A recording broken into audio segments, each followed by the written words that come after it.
Good morning दोस्तों। कैसे हैं आप लोग? मैं उम्मीद करता हूँ आप लोग बहुत अच्छे होंगे और अपने जीवन का निर्वहन बहुत अच्छे प्रकार से कर रहे होंगे। ठीक है। आज मैं आपको एक ऐसी बात बताने जा रहा हूँ जो आपको शायद पता हो कि ना पता हो। चलिए मैं सीधा मुद्दे पर आता हूँ। जैसे हम लोग कई बार लिखते हैं, क्या लिखते हैं हम लोग? हम लिखते हैं आई एम अफ्रेड।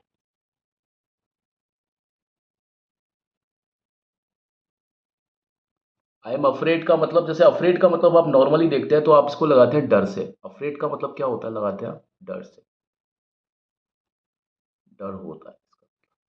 लेकिन अंग्रेजी में ऐसा नहीं है कि एक शब्द का जो अर्थ होता है वो हमेशा हर केस में एक जैसा ही होता है। ठीक है। अफ्रेड को हम लगाते हैं डर से। ठीक है। लेकिन हर जगह पर ऐसा नहीं होता कि आपका अफ्रेड का मतलब डर ही हो, मतलब उस तरह से नहीं होता। ठीक। तो ये आप देखेंगे कि किस प्रकार ये चेंज हो जाता है। हम्म। एक मिनट।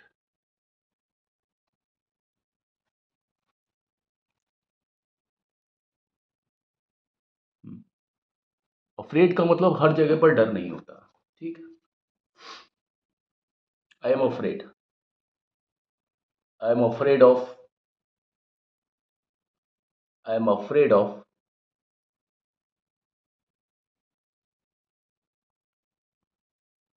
The Dark.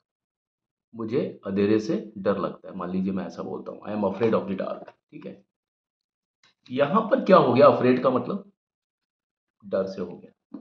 लेकिन मान लीजिए मैं सेंटेंस में लिखता हूं, आई am afraid that. I am afraid, यहां तक मैंने देखिए यही लिखा आई एम अफ्रेड, यहां पर भी लिखा आई एम अफ्रेड। लेकिन इसके बाद में मैंने लिखा I am afraid that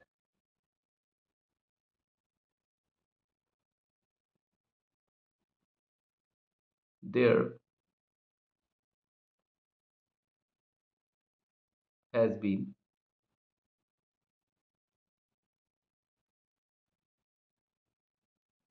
N accident. ठीक है। तो अब यहां पर देखिए, अब यहां पर आप ये आपने लगाया दैट। एक और सेंटेंस लिखते हैं, आई एम अफ्रेड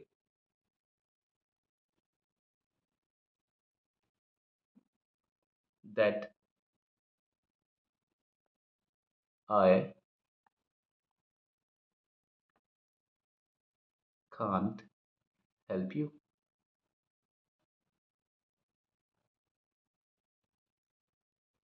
अब देखिए यहां पर आप सोचिए कैसे आपको पता पड़ेगा। यहां पर डार्क है। डर का संबंध अंधेरे से होता है। डर का संबंध किससे होता है? अंधेरे से। अफ्रेड का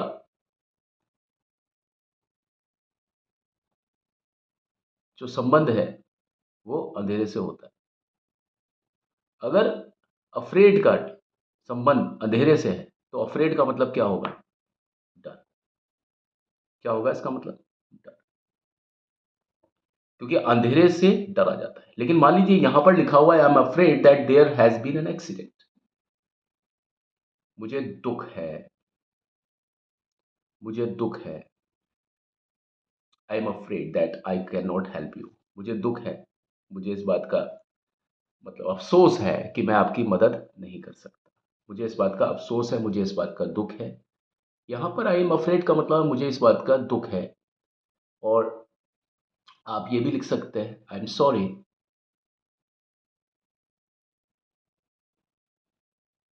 that I can not help you. है ना? आप यहाँ पर लिख सकते हैं आई एम सॉरी, और इसी प्रकार से आप लिख सकते हैं इस वाले सेंटेंस के बारे में भी, I am sorry. I am sorry that there has been an accident. ठीक है। अब आप देखिए, अफ्रेड का मतलब ये दो जगह पर डर नहीं है, यहां पर मतलब है दुख। कहने का मतलब, अफ्रेड का जुड़ाव जब किसी ऐसी चीज से था जिससे कि डरा जा सकता था। अंधेरे का संबंध अगर अफ्रेड से है तो अफ्रेड का हिंदी में अर्थ क्या होगा? डर। लेकिन यहां सेंटेंस देखिए, there has been an accident. Accident.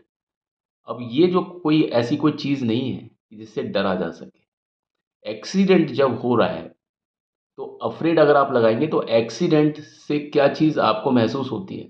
अंधेरे से तो आपको डर महसूस होता है। एक्सीडेंट से आपको क्या महसूस होगा? क्या डर महसूस होगा या दुख महसूस होगा? दुख या विक्षोभ या शोक महसूस होगा। वो चीज का अर्थ यहां पर क्या दे रहा है? अफ्रेड शब्द दे रहा है। ठीक है। तो अफ्रेड का मतलब डर भी होता है, अफ्रेड का मतलब दुख भी होता है। ये मैं आपको बताने की कोशिश कर रहा हूँ। कई आप सेंटेंस में आपने देखा होगा कि भाई दुख की जगह पर आप अफ्रेड लिख देते हैं। आई am afraid, I am sorry. Sorry का मतलब भी वही होता है। सॉरी का मतलब हर जगह क्षमा नहीं होता। क्या होता है? सॉरी का मतलब दुख भी होता है। सॉरी का मतलब मुझे शोक है, मुझे विक्षोभ है, मुझे अफसोस है। तो आप देखिए कि एक ही शब्द है लेकिन उसके मायने कैसे हैं।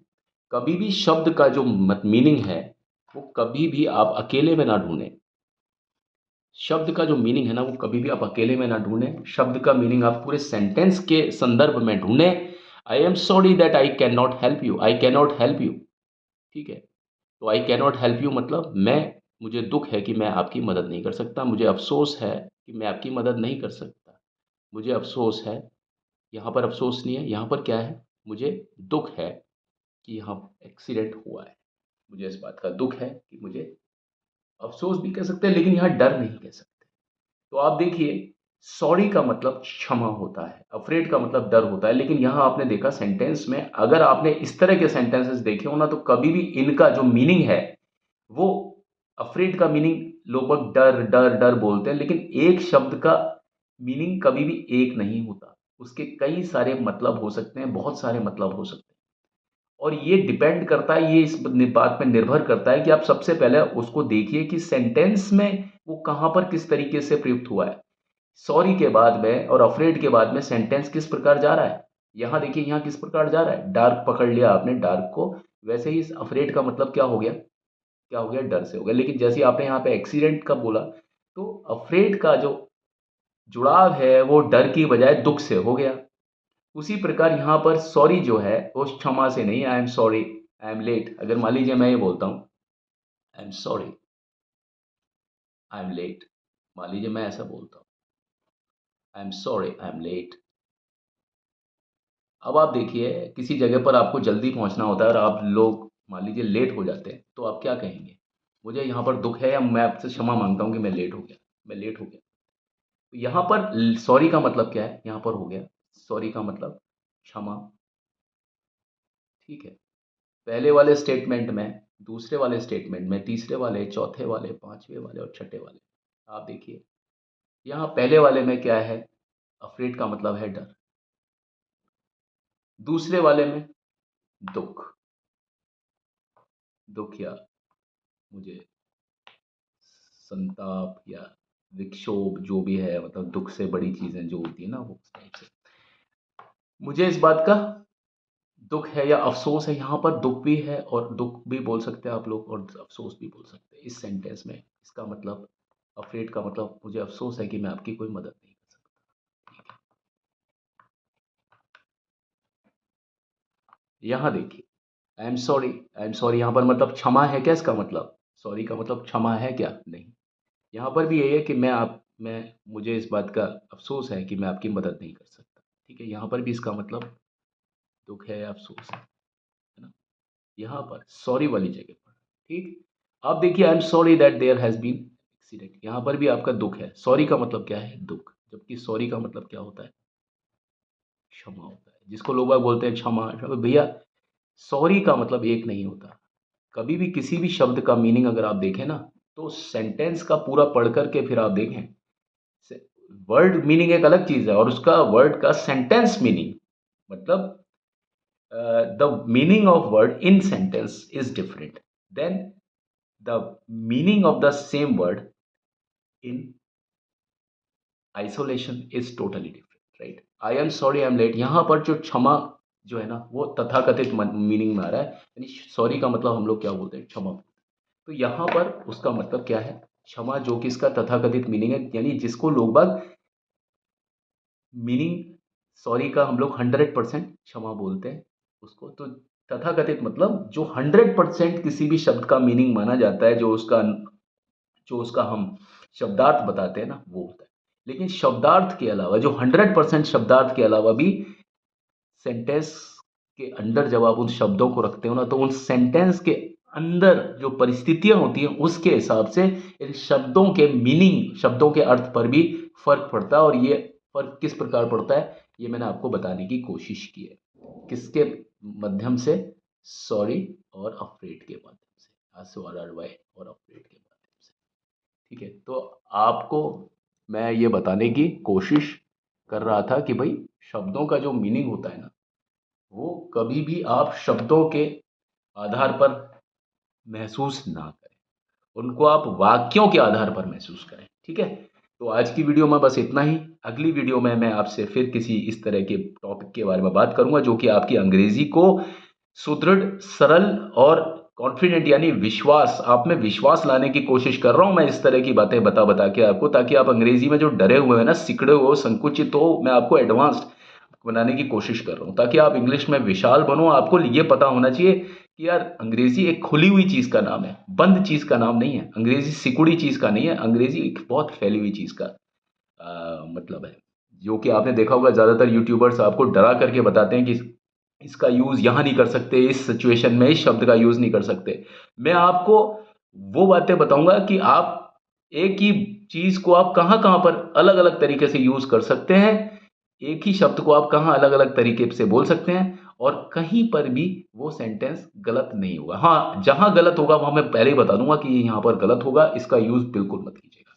ठीक है? आज की वीडियो में सिर्फ़ इतना ही। मैं आपको अगले वीडियो में एक और अध्याय के साथ में मिलता हूँ। ठीक है? तब तक के लिए मुझे इजाज़त दीजिए। Thank you and have a nice time. Bye.